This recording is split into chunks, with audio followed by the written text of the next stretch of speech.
dimulai. Orang inilah yang pertama menyulut api di halte Sarinah.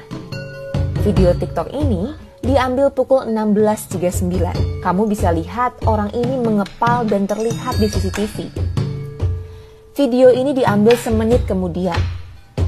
Dua video ini menggambarkan pada menit 16.40 api belum terlihat di halte Sarinah. Jika kamu melihat asap ini bukan dari dalam halte, tapi dari sini. Lalu petaka itu datang. Orang ini, dan ini saling mengenal satu sama lain. Mereka bergerombol datang pukul 16.41 dari arah Jalan Sunda. Tak langsung beraksi, para pelaku melakukan observasi selama beberapa menit. Mulai dari memotret, mondar-mandir, hingga mengetik di handphone, entah berkomunikasi dengan siapa. Menit 16.45, pelaku mendekat ke halte Sarinah. Ia sempat berkomunikasi dengan temannya dan menunjuk ke arah kobaran api di bagian selatan.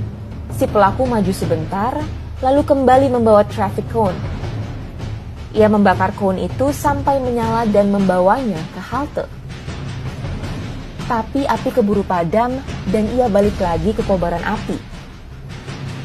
Ia mencoba mencari bahan penyulut api lain, lalu menemukan apa yang dicari. Spanduk itu lalu ia bakar. Dengan api yang masih menyala, ia membawa spanduk itu ke halte pada menit 16.52. Ia kembali lagi ke titik kobaran api dan meminta salah satu temannya untuk membawa spanduk ke halte. Dia kembali ke titik api membawa spanduk, sempat mengambil kardus, lalu membakarnya bersama teman-temannya. Pada momen di menit 16.53 ini, kita bisa melihat tujuan pelaku datang ke lokasi memang bukan untuk berdemonstrasi, tetapi membakar halte. Di saat masa berlari menuju perempatan Sarinah menerobos barikade polisi, si pelaku dengan santai tetap fokus mencari api untuk membakar halte. Cukup lama di sana, ia lalu kembali lagi ke halte pada menit 16.57. Ia kembali ke titik api pada menit 16.59. Lalu kembali ke halte membawa penyulut api yang lebih besar. Kali ini ia diikuti oleh teman yang berbeda. Menit 17.01 pelaku sempat berbalik badan setelah membakar halte. Ia lalu mondar-mandir, berhenti sejenak memegang handphone, lalu kembali ke halte. 17.04 ia keluar dari halte, memantau ke arah barikade polisi dan kembali mengambil api. Di situ ia terlihat mengobrol dengan kawan-kawannya. Ia kembali ke halte pada 17.05. 3 menit kemudian, pelaku terekam sedang membakar halte bagian selatan. Ini adalah kobaran api pertama di dalam halte. Video ini memperlihatkan bahwa tak ada titik api selain di bagian selatan halte. Video ini diambil pada 17.12.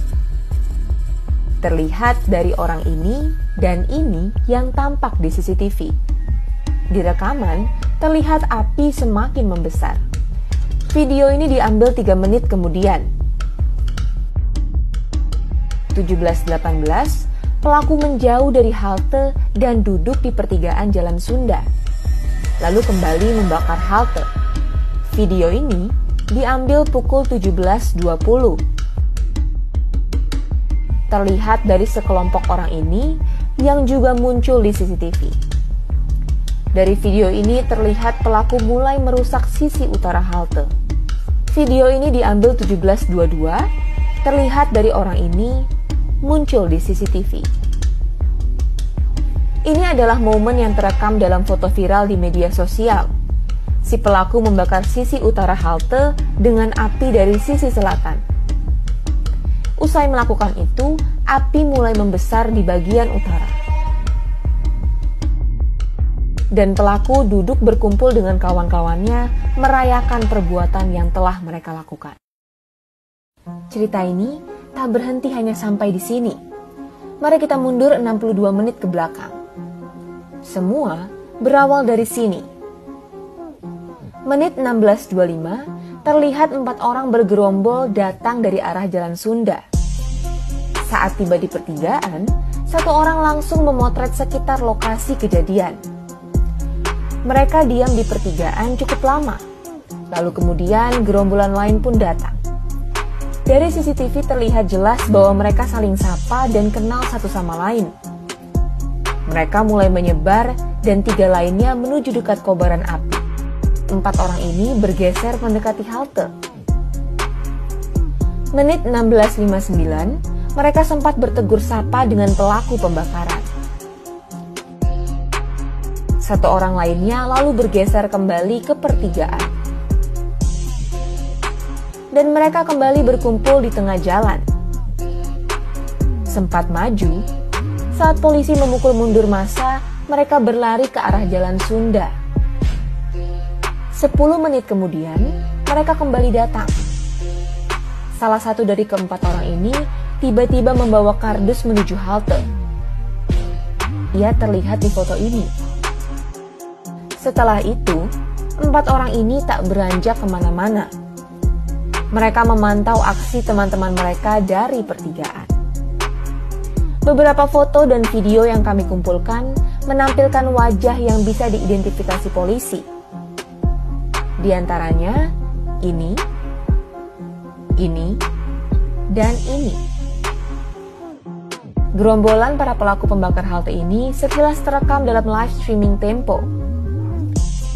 Termasuk si pelaku utama, ini. Dengan machine learning berbasis TensorFlow, kita bisa sedikit memperjelas wajah si pelaku utama dan teman-temannya. Hasilnya seperti ini.